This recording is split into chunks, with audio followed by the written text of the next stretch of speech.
For our regular council meeting on Tuesday, August 29th, 2023. This meeting is being recorded live and is streaming on the District of Summerland YouTube channel. All representations to council, written or verbal, will form part of the public record and will be available to the public for viewing electronically or as a written record. Kendra, do we have any addition? I just was like, what's your name again? Do we have any late items? No? Okay. Can I get an approval of tonight's agenda? Councillor Van Elfen, Councillor Betts, all in favor? Great, thank you. Okay, moving on to number 4, our consent agenda. Does anybody want to pull anything out of our consent agenda tonight? Councillor Betts. Thank you, Deputy Mayor. I'd just like to pull out the information report from the monthly development services report for point 3A. Okay, so that will move to just after 9, section 9. Oh, section 13. Okay, perfect. So we will discuss that there. Okay, can I get a motion to accept the rest of the consent agenda? Councillor Van Elfen, Councillor Betts, all in favor? Great, thank you. We don't have any bylaws from our public hearing, so we will move on to our mayor's report, and our mayor, Mayor Holmes, is joining us tonight by Zoom, so I'll hand it over to him.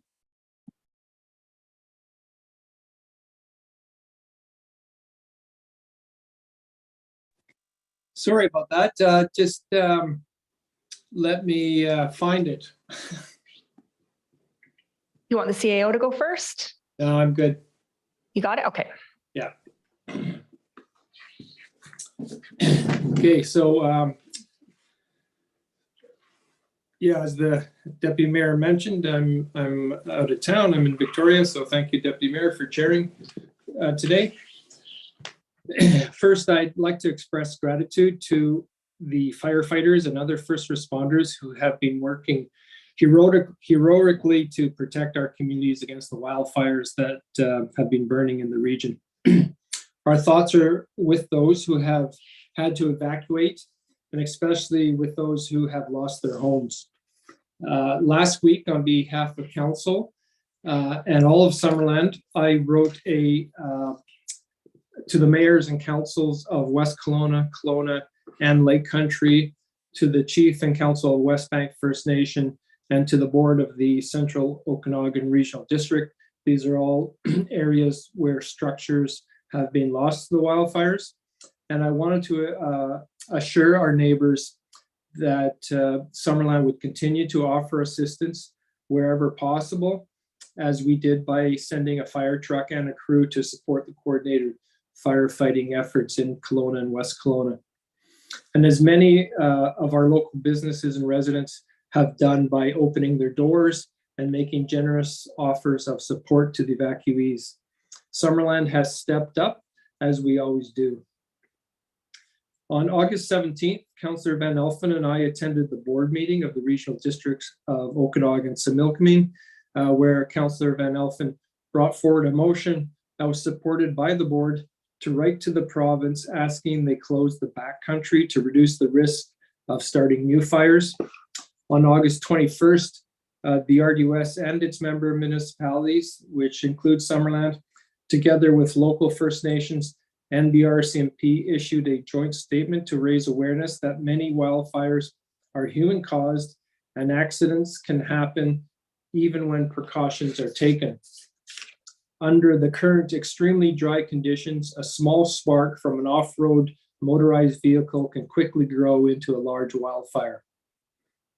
On the same day, August 21st, that concern was raised with the Minister of Emergency Management, Bao Ma, and the Minister of Municipal Affairs, Ann Kang, during an online briefing for mayors and regional district chairs. Minister Ma commented that people recreating in the backcountry are often the first to spot and report a wildfire. Also on the call, both the Mayor of Lake Country and I myself asked the ministers about the accommodation ban and why it applied to some Okanagan communities and not others, and that this had created some confusion. The following day, the ban was lifted everywhere except West Kelowna, and I followed up with a note to Minister Ma, thanking them for listening and for applying the rules of consistency throughout the region. I'd like to give credit to the province for holding these online ministerial briefings with all the mayors and regional district chairs. They're an effective way of bringing local concerns forward, and the government seems more confident responding to our concerns when there are several of us on the call all saying the same thing. Strength in numbers is also what makes the Union of BC Municipalities an effective organization. And I should note that this is our last council meeting before the upcoming UBCM convention in Vancouver. As you are aware, I've been reaching out to the mayors of the other 48 district municipalities to coordinate a meeting amongst us at UBCM to discuss issues of common concern. I'm pleased to report that the interest has been overwhelmingly positive, and arrangements have been made with the convention organizers to schedule a meeting on the Thursday of the convention. That would be September 21st, following the afternoon workshops. Council's advisory committees are back in action and holding regular meetings. Our committees are made up of local residents who volunteer their time to carefully consider select matters as referred by council and provide their sound advice and recommendations. In the coming weeks and months, I will be trying to sit in on at least one meeting of each committee to observe and thank the members for their service to the community. Last week, I attended meetings of the Development Process Improvement Advisory Committee, along with Councillor Patton, and the Parks and Recreation Advisory Committee, along with Councillor Betts. Everything is now in place for the referendum on the new recreation center. General voting day will be Saturday, November 4th, with advanced voting days on Wednesday, October 25th, and Tuesday, October 31st. To ensure people can make a well-informed decision based on the facts, the district is beginning a 10-week information sharing campaign that will include open houses, pop-up booths at community events, presentations to community groups, social media posts, and weekly media releases. There will also be guided public tours of the existing aquatic center so people can see firsthand the condition of the building and learn about the challenges we're having just keeping the facility operational. These tours will take place during the annual maintenance shutdown on the following days, September 6th, September 7th, and September 9th. Where each tour has limited space, so we're asking people to register with the rec department ahead of time. Finally, on Sunday, August 20th, I was invited to a birthday party at Agnes Place for resident Mary Barrows, who was celebrating her 105th year on this planet. It was quite a party with lots of people, a live band, dancing, singing, a big birthday cakes, the works. Mary is Summerland's last remaining war bride. At the party, she told me the story of how she met her husband while working at a Canadian casualty hospital in England, and how after the war she came with him to settle in Canada. So happy birthday to you, Mary. And that's my report. Great. Thank you very much for that, Mayor Holmes. Moving on to the CAO's report. Go ahead. Thank you, Madam Chair. I'd like to start by acknowledging that it's been a tough couple of weeks for many in our region who are displaced by wildfire and who have lost homes or livelihoods due to the fires. While we've not had any direct impacts in Summerland, there certainly have been indirect effects. Some staff have been displaced who live outside the city. In some cases, friends and relatives are being hosted by our staff until things settle. Smoke in the area also made for uncomfortable working conditions, especially for our outside workers. And those conditions are also hard on local businesses. While we did not stand up our own emergency operations center, we did coordinate with the regional EOC run by RDOS. Here's a snapshot of some of the things the district actioned during this event. We updated Facebook and the digital sign with key information and messages. We checked up on staff who had been displaced. Fire truck 232 with a crew of 4 was sent to assist structure firefighting efforts in Kelowna. We accepted and are accepting commercial and residential waste from Kelowna, West Kelowna, and Peachland while the Kelowna landfill is closed. Deputy Chief Kevin Holder with the fire department was dispatched to the RDOS Emergency Center to support operations there. We sent our Emergency Support Services Director to support the RDOS Reception Center in Penticton.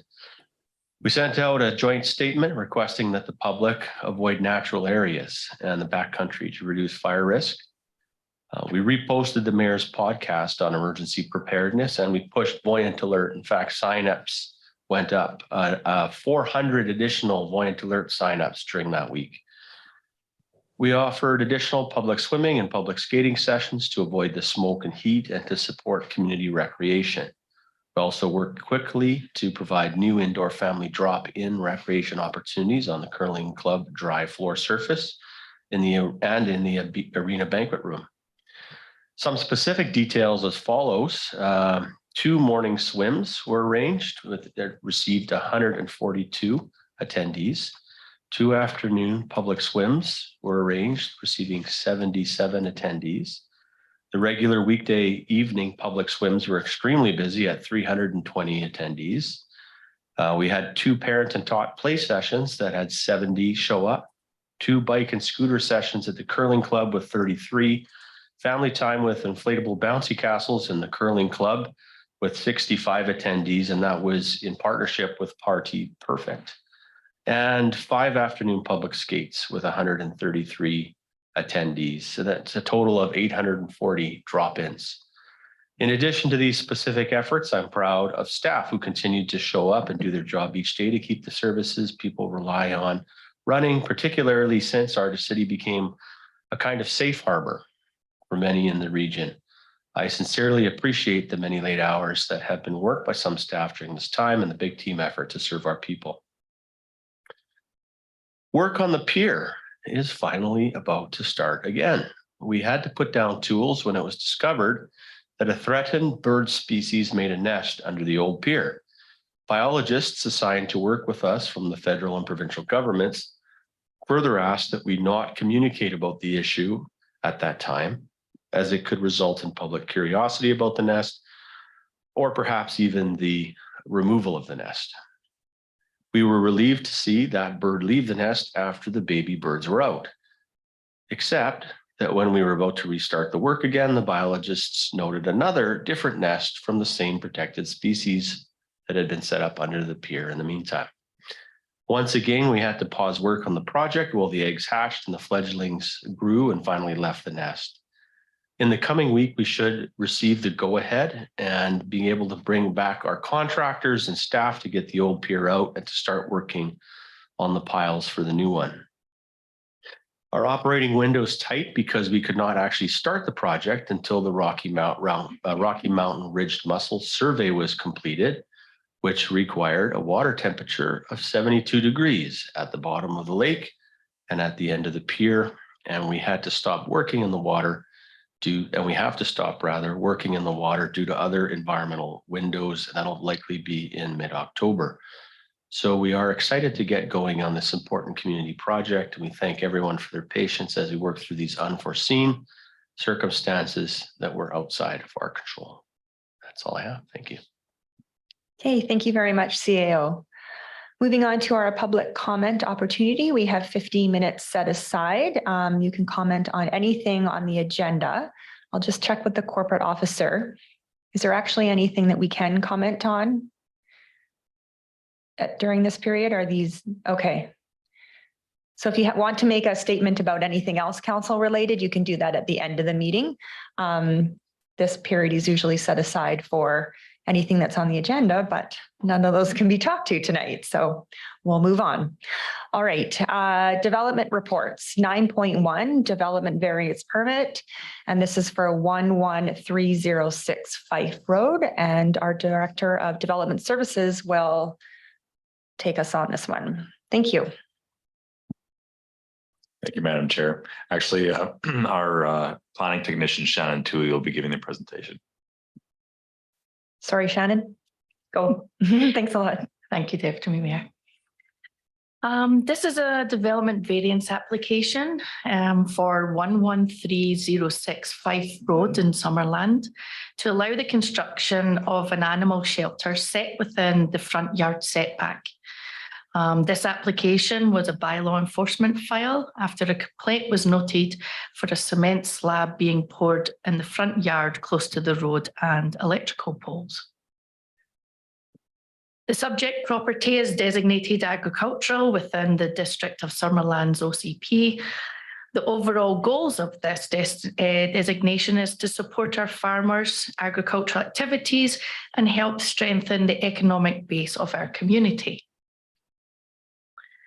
The property is zoned A1, small agricultural acreage. As we know, this zone allows for farming uses, both general and intensive, as well as agricultural buildings for livestock. The property, as I noted previously, the applicant is proposing to complete a barn shelter for their livestock, which are a number of goats. The zoning bylaw has this as a permitted use within the front of the property, but with a restriction of 50 metres set back from that front yard line. Currently on the property, there is the following structures with your principal dwelling, accessory buildings for equipment, a barn, as well as a double car garage. The proposed barn itself for the livestock is only going to be 17.8 square meters. The application was circulated to our internal departments. The only comments were from our fire and building department. I wish to note, if the proposed barn was to be constructed further back out with the front yard setbacks, no building permit would be required due to its size. The application was also circulated to our external partners with no objections noted. So to summarise the proposal, the A1 zone allows for housing of animals, but with a setback of 50 metres from the front property line. And the applicant is seeking to vary this to shorten that setback to 4.87 metres. The 15-metre setback is put in place to promote effective buffers between agricultural and residential properties. Staff does note that this variance does undermine the purpose of the zoning bylaw, and that perhaps a more appropriate location on the farm of this size of 3 acres could have been established. With that said, though, the neighbouring residential dwellings are located approximately 100 metres away in all directions of the proposed barn. It is located on a local road classification and has no through road has a no through road restriction. One of the main reasons given by the applicant is that the property has a high number of localised wildlife and a bear den that is located at the rear of the property, which has proven to be problematic. Thus, by putting the shelter closer to the house, the owner is able to keep a closer eye on the animals. The following site visit photos show the current location of the cement slab that has been poured and the beginnings of the fence that will surround the barn. The property owner did seek advice from our electrical department before pouring the slab for setbacks from the electrical pole and guidelines. This photo shows the view heading down Fife towards the KVR trail opening and the corner pin of the lot in relation to the fence. Staff are recommending that council authorise the insurance of this development variance permit at 11306 Fife Road. Thank you. Hey, thank you. Council, do you have any questions? Councillor Van Elfen? Thank you, Deputy. Excuse me. Thank you, Deputy Mayor. Through to our planning department. So this was brought to your attention by bylaw? Yes, through the deputy mayor.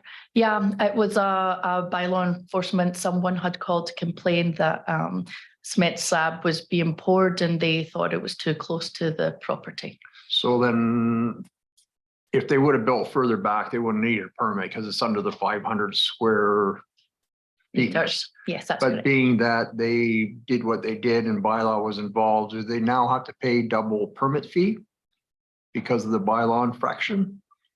I'll let our director answer that.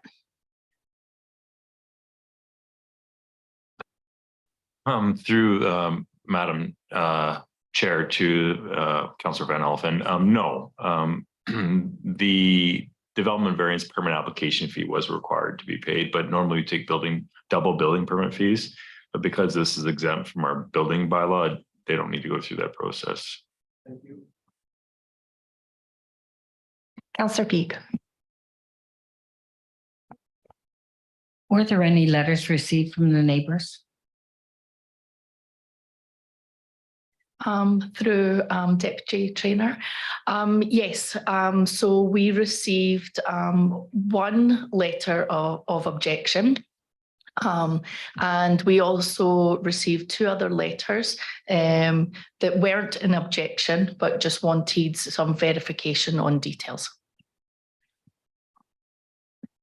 I have a quick question. I take it the applicants didn't know that they needed a variance permit before pouring the foundation? Yes, they weren't aware of the front yard setback.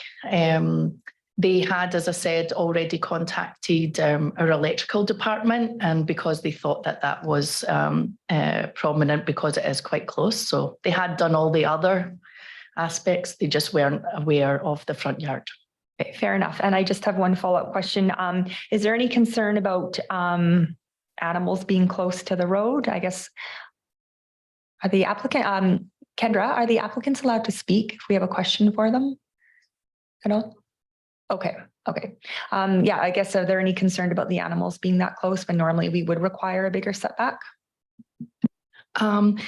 So the setback isn't for the protection of the animals. The setback is more for the harmony of agricultural land abutting any residential properties. So it's actually going to be housed in a shelter, and then they do have a fence that they're constructing around it. So it's not an open pen. Councillor Van Alphen. I'll move the staff recommendation, Deputy Mayor. Okay, I'll just see if council has any other questions. Councillor Barkwell? Yeah, thank you. I was just looking through the materials and I don't see the letter. Normally we get all correspondence with our package. Is it here and I just can't see it, or the? Yeah, I think the correspondence came from our initial circulation to the neighborhood. It was prior to it being put on the council agenda and as part of our legal requirements. So it looks like it might have been missed being put on the agenda. So I apologize. Councillor Peak, did you have a question? No, I did not. I was going to second the motion. Okay, so if no one has any further questions then, no question. Oh, go ahead, Councillor Barkwell. Could you relate any particular objection that this letter may have contained that we might have not thought about? Yes, to Councillor Barkwell through Deputy Trainer. The one letter of objection, they thought that the barn was too close to the road. The goats themselves are quite famous within the area, and so people like to stop and see them. And the objector was worried that because it is a tight bend on Fife, that it could cause a problem with people standing there. That was one of the main objections. That it was on a tight closed bend. Okay, Mayor Holmes. Yeah, I'm a little disappointed we don't have that letter to be able to review it ourselves. Not really sure where to go from here, But yeah, I have the same concerns Councilor Barkwell just raised. AO Stat, I just have a question for you. All correspondence that comes into council, I realized it didn't meet the dates, but would we still get that typically? Yeah, typically that's correct, Madam Chair. I think it's just missed in this instance. Yeah. Oversight or human error, I guess we could say. All right, so anybody have any further questions, either for staff or for the applicants? No? All right, Councillor Van Elfen, did you want to put a motion on the table still? I'll move the staff recommendation. Okay, and we had a seconder, Councillor Peak. Okay, any further discussion on this? Councillor Betts. Thank you, Deputy Mayor. I can appreciate that a neighbor would not be consenting to having this structure and they're essentially right alongside the road. But I also see that it's a no-through road and with houses being 100 meters away. So I think it's a bit of a cart before the horse kind of process, and that's a little unfortunate. I think it could have been done better, but at the end of the day, I can see that it can move forward for me. Thank you. Okay, any other comments? Councillor Barkwell? I think that 5 meters or almost 5 meters, 25 feet or 15 feet, plus from the edge of the road, which is the road allowance is always much more than the road. It's still a reasonable distance from the road. And I've always felt that our setbacks were kind of a waste of space sometimes in the agricultural world. So it goes along with that. Okay, anyone else? Go ahead. Just for clarification with Councillor Betts, is that cart before the goat or cart before the horse? Okay, so if there's no further questions, then I will call a question. All in favor? Any opposed? Okay, that's carried. Thank you very much. Right, moving on to 9.2, the ALC non-adhering residential use for 5406 and 8 Simpson Road. Thank you, Deputy Mayor. You've got this one as well? I do. Okay, perfect. Go ahead. The following application is a non-adhering residential use application through the ALC for 5408 Simpson Road. And this is to allow for a third dwelling to be placed on the property.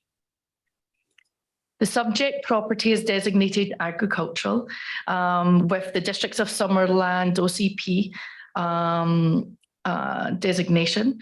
The overall goals, as we know, of this designation is to support our farmers, agricultural activities, and help strengthen the economic base of our community. The property is zoned A1, small agricultural acreage, and this zone allows for farming uses, both general and intensive, as well as 2 permitted residential homes and a farm home plate of 905 square meters. On A1 land, the farm home plate has a maximum area of the 905 square meters, with also a maximum coverage within that plate of 45%. As you can see from the site plan, the proposed third dwelling will be located at the bottom of the property, adjacent to Simpson Road, close to all our services and on non-arable land, as stated in the agrologist report submitted with the application. The third dwelling is for the landowner's daughter and family who will be working on the farm. Their professions are specific needs to the farm requirements for its operation. Allowing the carriage house to be on the property will enable the family to stay together and work the farm more closely. The current owner plans to retire and allow his daughter to take over the farm. This will help in the succession planning of the farm operation to ensure that it is sustainable and moving forward, while still allowing the existing farm operation to age in place. Currently on the property, there is the following structures as listed, with principal dwellings, accessory buildings for equipment, hay barn, animal shelters, all with a maximum of 465 square meters. The property has a mix of fruit trees, vegetables, animal grazing fields, animal exercise paddocks, horses and other animals. Horse boarding and fruit trees are the farm's main use. Farm help accommodation approved by the District of Summerland and the ALC is also on the property since 2005. The applicant was circulated to our internal departments with the following comments being noted from our fire department, engineering and building department. The application was also circulated to our external partners with only the ALC reiterating the request for a non-adhering application. This application was also presented to the Agricultural Advisory Committee for their comment at their meeting on August 17th of this year. The following comments, the use of the non-arable land for the siting for the proposed dwelling was favourable, as well as the purpose of the third dwelling was to house the farm members, the family members, to continue generational farming was also favourable. And with the following resolution in favour of the third dwelling, 5 members to 1 was carried. And so the zoning bylaw states that A1 agricultural small acreage allows temporary farm worker accommodation as well as a carriage house as a permitted use. The proposed carriage house allows all applicable regulations of our zoning bylaw, including location. But if this ALC application is approved, a development variance permit will be required to be issued to allow the carriage house to be located outside of the existing farm home plate. District policies state that the district will support residential uses that meet the housing, operational and economic needs of our farmers. This application supports the operational needs of the farmer and landowner.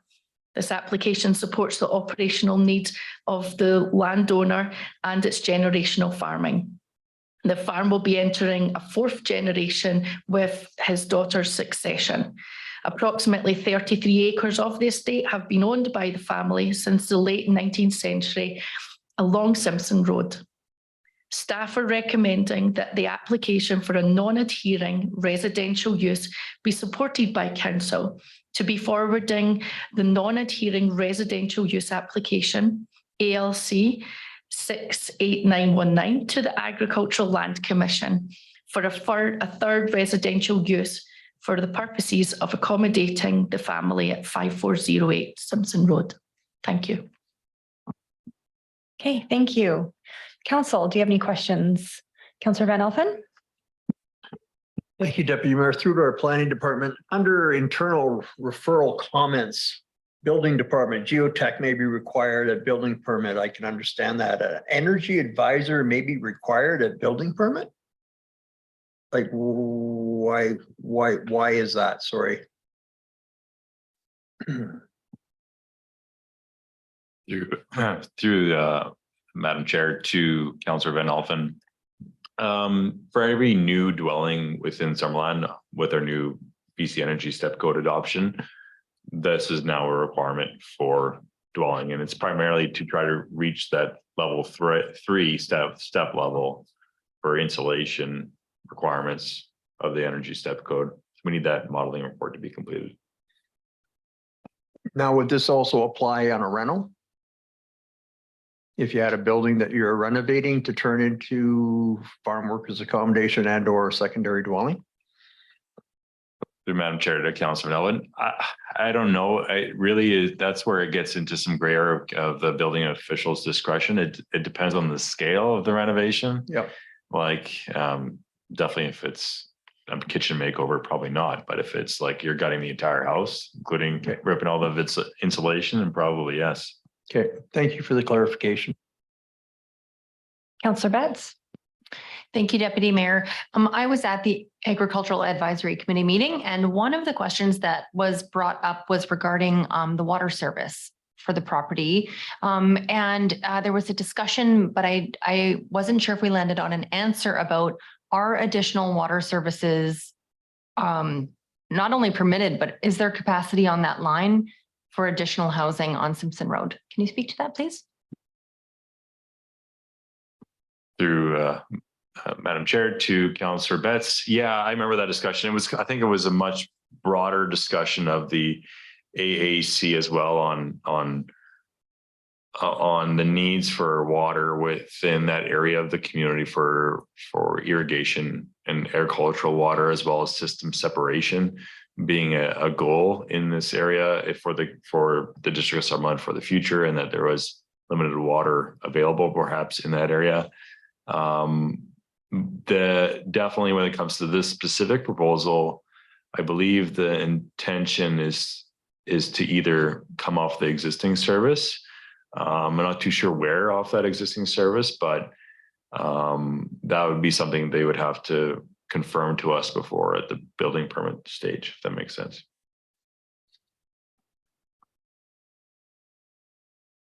So just to follow up with that, the larger conversation of just general water in Summerland aside, is there, there's not a limited pipe capacity on Simpson Road right now if we're to add another household? Through Madam Deputy Mayor to Councillor Betts, no, I don't think so. Although I'm not the engineer, this is a question to the Director of Works and Infrastructure. So,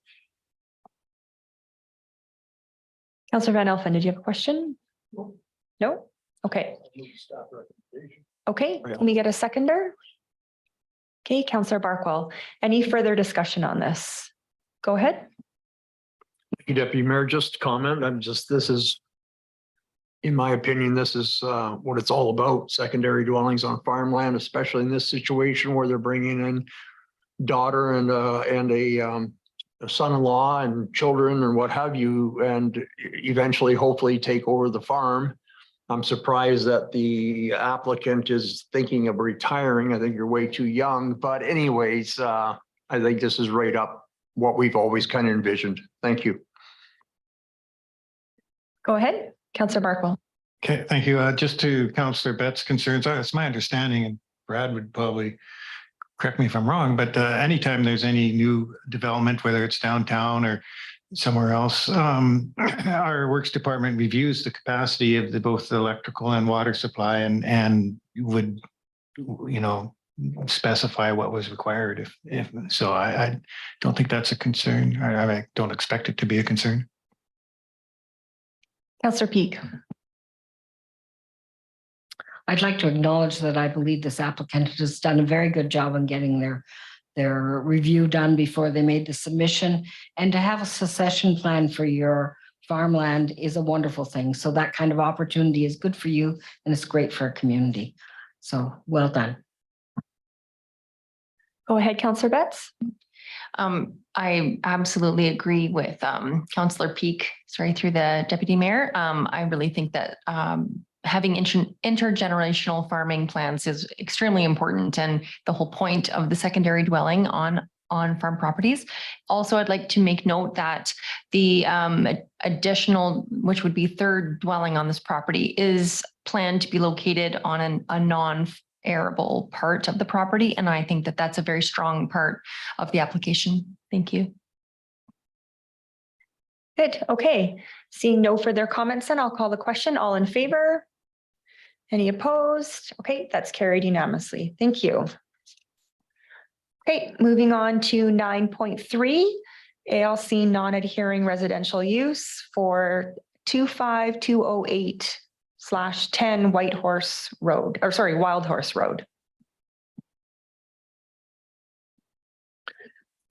Thank you, Madam Chair. So we are also in receipt of an application for the ALC, a non-adhering residential use for 2520 8 and 25210 Wild Horse Road. This application is quite similar to the one council has just seen. It's to allow for the consideration of a third residential dwelling unit on the subject property.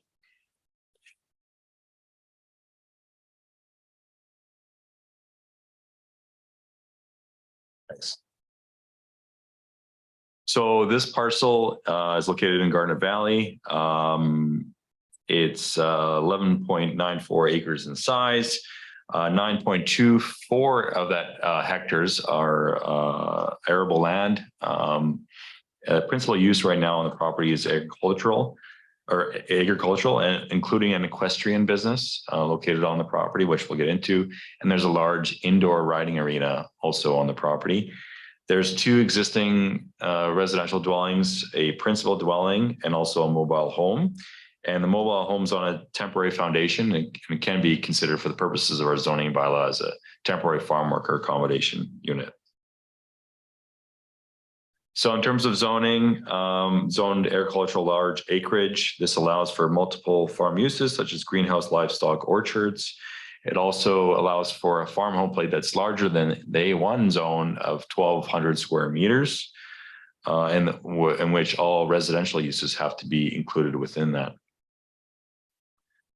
In terms of the official community plan, some policies for council's consideration is to support the ALR, to maintain the ALR, and also to strengthen the economic base of agriculture within the district of Summerland, to also support the housing and the needs of farm operations and farmers within our community, and to also cite residential uses within the farm home plate is a supporting policy for the farm home plate.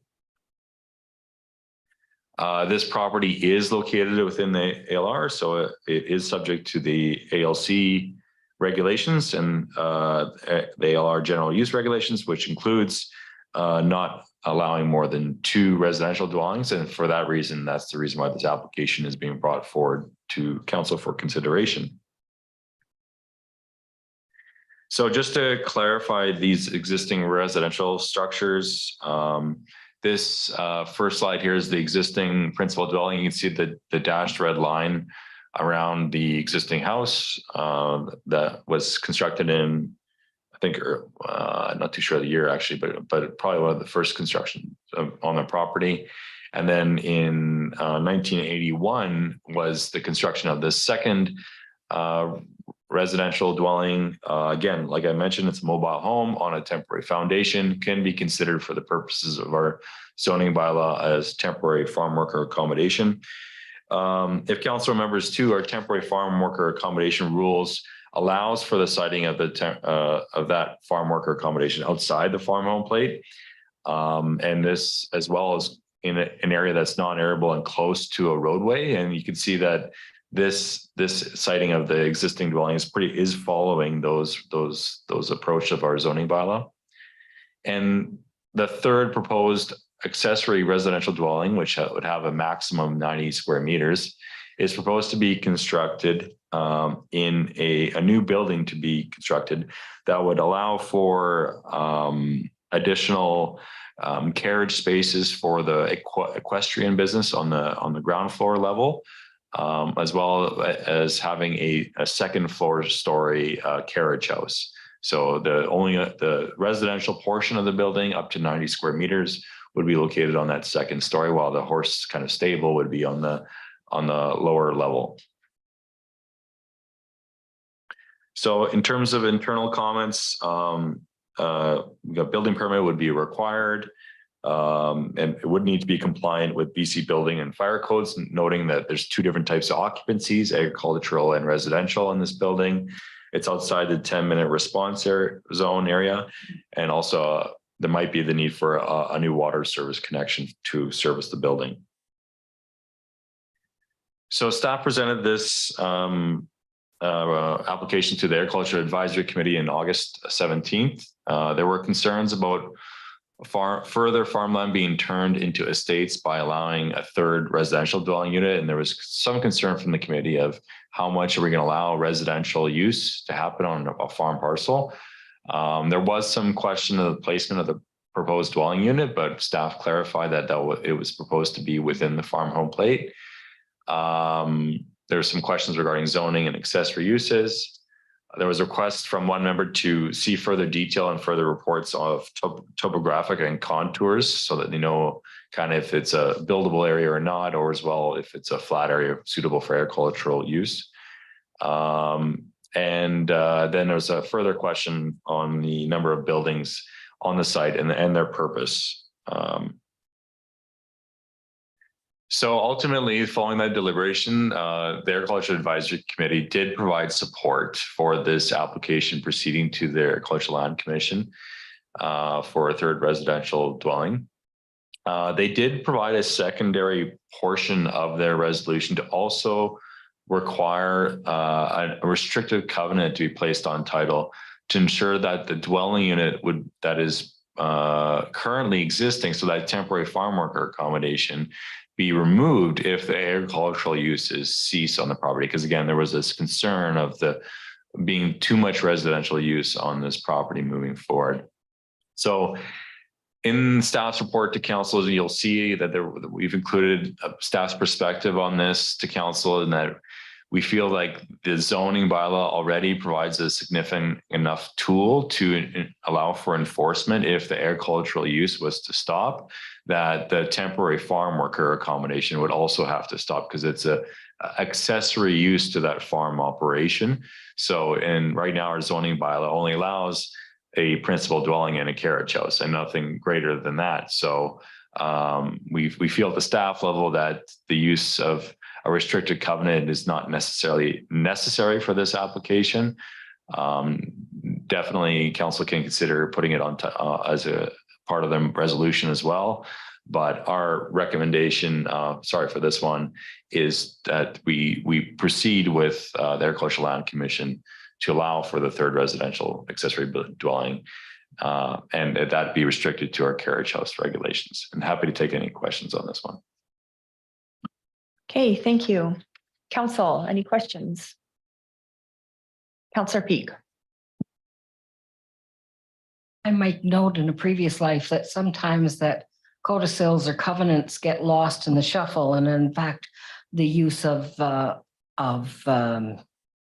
policies and regulations follow through in a much more consistent manner. So I agree with not including it in the decision. Thank you. Hey, Councillor Van Elfen. Thank you, Deputy Mayor. I have the same kind of comment on that. These restricted covenants are a cost to the landowner. You know, if you look at the resolution, is if it ever stops being farmed, well, it's zoned agricultural. It will never stop being farmed. Even if these folks decide to sell it, it's still zoned ALR. You know, so it will always be in farmland. So I don't see where the restricted covenant is going to be any benefit at this point in time. And I think our planner, you know, said it best. We have the tools in place today, but like that farm could turn around, someone could buy it, and you know, it could be used for something else. Who knows? It could be a vineyard for all I know, but it's always going to be a piece of farmland. It's not coming out of the ALR. So that's my comment. Okay, good point.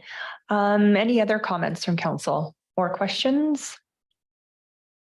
No, okay, seeing none, would someone like to bring this forward? Councillor Betts? I just had one additional question through the deputy mayor. I do know that the number of buildings on the property already are 19, and this will be taking it up to 20. To the Director of Development Services, can you speak to that and kind of do we know what percentage of the property that is covering already at this time, or does it matter on agricultural properties? Can you put as many buildings as you'd like? Can you speak to that for me, please? Yeah, certainly, through Madam Chair to Councillor Betts. Yeah, so looking at these buildings, and we have reviewed all of them individually. Most of the existing buildings are related to the equestrian business, which is an agricultural use. It's permitted farm use within the ALC. When we calculate site coverage, we have two different site coverage regulations. So within agricultural properties, we have the residential uses are within the farm home plate. So we've calculated that. You can actually see some calculations on it if you look squint that are calculating the total farm home plate size plus the coverage expected from the new barn and carriage house that's proposed to be constructed plus the residential use. And within that farm home plate, we have a certain percentage of structures that are allowed that are only residential in nature, not agricultural. So that's one regulation. And then outside of that farm home plate area, there's a further site coverage calculation of 10%. But if you have a large property, as this case is, 10% is still quite large. And that's why like you can have even fairly large greenhouse structures on farm parcels being constructed up to that 10% level. But in this case, everything is compliant. So there's no need for a development variance permit following this report going to the ALC. A follow-up? Thank you. I think just to follow up, I would just like to note that, the new proposed structure would be within the farm home plate, but really additionally by having agricultural use on the main floor without building the carriage house on top would be an allowable use of without having a DVP as well. This is adding housing stock to our community. So for that reason, I can see why it makes sense. Councillor Van Elfen and then Councillor Peak. Thank you. Just going back on the coverage of the buildings, you can add up all these buildings, but a lot of them are just minor little horse shelters type idea for, getting the animals out of the weather, so to speak. So they're not like concrete foundation type structures. A lot of them are just somewhere for the animal to get out of the weather. So, I don't have a problem with this and I would move staff recommendation if allowed, Deputy Mayor. I think Councillor Peak had a quick question. No, he didn't. Okay, so you moved it then? Do we have a seconder? Councillor Peak? Okay, any further discussion on this? Nope, seeing none. Okay, I'll call the question. All in favor? Okay, opposed? That's carried. Great, thank you. Okay, moving on to bylaws for adoption. So we have 10.1, which is a zoning bylaw amendment for 1719 Britton Road, and this is just for adoption. So could I have someone bring that forward? Councillor Van Elfen, Councillor Betts. Okay, any discussion on this? Okay, seeing none, all in favor. Again, this is for adoption. Great, that's carried unanimously. Okay, business arising from our committee of the whole and closed sessions. There's nothing there. Any notices of motion tonight? No, okay, seeing none. We did have an item removed from our consent agenda. I believe that was Councillor Betts brought that forward. Yes. Okay, you want to speak to that? Sure. So I was just looking to have our Director of Development Services speak about the information report on the monthly development services, but specifically looking at, we had the new bylaw allowing alcoholic beverages on the beach. And I'm just wondering, I didn't see it in there, but have there been any additional, or do we have a number on our enforcement bylaw calls? Have any been received regarding this new bylaw? Madam Chair, to Councillor Betts, that's a fantastic question. I don't have any data at the top of my head, but I think anecdotally I can tell council really haven't seen a whole lot of issues, which is good, fantastic. We're still, I think, providing a little bit of a benefit to our winery and tourism operators for our community, but hasn't been a lot of concerns or any complaints coming into our office. Great. Thanks for letting us know. Just to clarify, that was a temporary thing that we brought in. When did that end? Or when is it scheduled to end? Or do we have an ending? Okay. So it will just stay in place then for now? I think it was the end of this season, but we'd have to double check on Okay. the actual motion there. Okay. All right. Any further comments on that report or any more questions for our Director of Development Services? No? Okay. Kendra, do we need a motion on that at all? No? Okay. All right. Moving on to council reports. Council, does anybody have anything that they wanted to share tonight? Councillor Van Elfen. Thank you, Deputy Mayor. No, I just want to comment, not this previous Sunday, the Sunday before, in the midst of the wildfires. I know it was a real dilemma for the manager of the Summerland market to yes, no, maybe, should I not? Kind of left it up to the vendors, and the vendors that, you know, there was a lack of, some vendors chose not to come, as some were, you know, from West Kelowna area and couldn't come. But I just want to thank the public because it was really busy, and a lot of people came out, but a lot of people came and got their fruits and vegetables, so to speak, and then left. But there was a steady flow of people, and I was, you know, really grateful for all the support that was shown. Thank you. That's great. Councillor P, go ahead. Thank you, Madam Chair. I wanted to thank the staff for the work that they did towards the wildfires and the opportunity that we made open to take landfill waste in the event that our neighbors were not able to do it. I think that kind of cooperation is to be congratulated, and we have great staff that made things possible and worked through that. So thank you.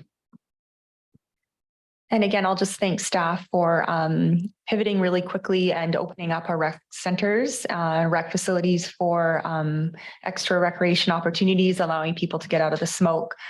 They scheduled that really quickly and they got it out. And I think that a lot of the families in Summerland really appreciated it because the smoke can be really overwhelming for people. And so just even having an opportunity to gather in our rec centers and be with other people during this, you know, unsettling time is really great. So thank you to staff for doing that. Mayor Holmes, go ahead. Yeah, just an update on the latest disaster. One north of Summerland on the highway. Just got a notification from AIM that there's been no change. The highway is still closed. Geotechnical assessment is still in progress. And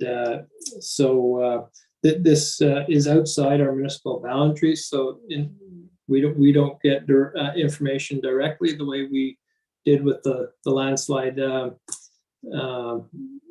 south of us, but so more information might come through the RDS, but AIM sends out these updates once in a while, and it's still closed. No indication of when it might open. Hey, thank you for that update. All right, seeing no further comments, CAO Stat. Our very talented corporate officer managed to dig up the original resolution for the liquor pilot. Oh, okay. And I guess it goes August 2023. to August 2023. Okay, So it goes so till through. next year. Yeah. Okay, great. Get a Thank you for that. fulsome, result that way. Okay, great.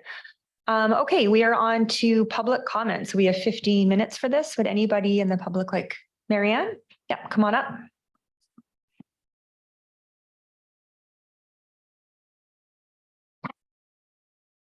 Hi, Marianne McDonald, 6505 McDonald Place. This is concerning the bylaws, and it was on, like, I'm going to use item 10.1 on that one. The real estate or the residential estate, the RSD3 is rezoned to RSD1, and that's a 2-lot subdivision. Now, does that mean they can at some point come back and apply for 3 lots? Is my question. CEO, can we answer that now? This is a quick question, or would you prefer an email to? A bit technical. I think we prefer an email if that's okay, Marianne. Yeah, Marianne, if you just follow up with Brad. Thank you. Great, thanks for the question. Okay, does anybody else want to speak? Yep, come up. Just state your name and full address. My name is Brian Newlands and I live at 2101 Randall. And I have a question regarding the swimming pool upgrade, if I could. This is not a negative comment or a positive comment. I read that there was going to be a charge of some $560 levied against the property for every $750,000 worth of assessment. Is my understanding correct on that? CAO? That's the ballpark figure I recall as well. We can connect the gentleman with the website, which has all the details. So I can connect with you afterwards if you like to clarify that.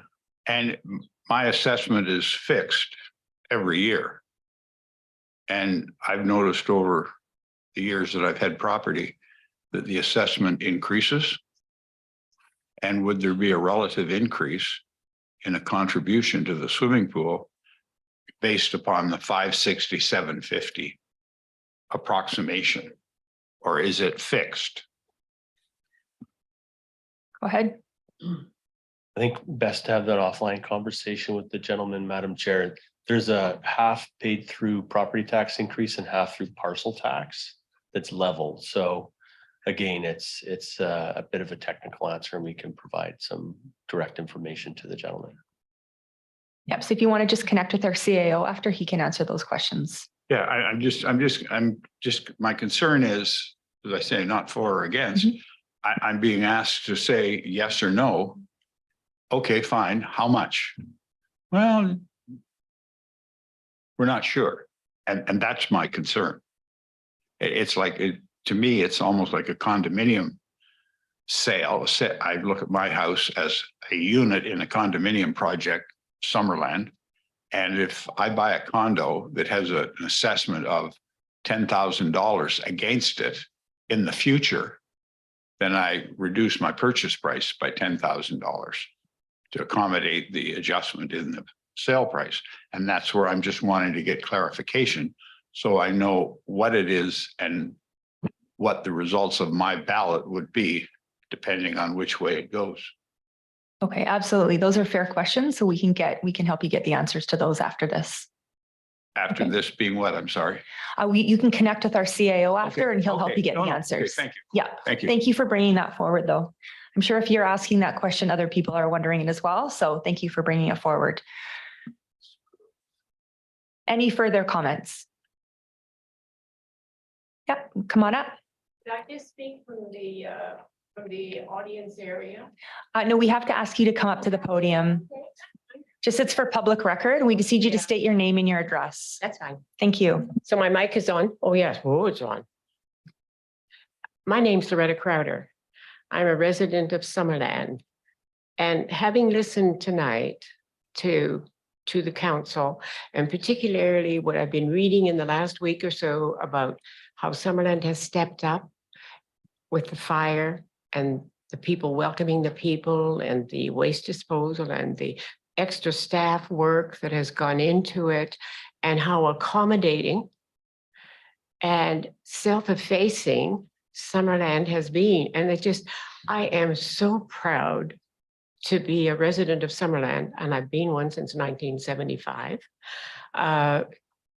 Way to go, Summerland. Kudos to everybody, just absolutely everybody, every resident, every council member, every first responder, everything. Wonderful job, well done. Thank you for the comments. Thank you.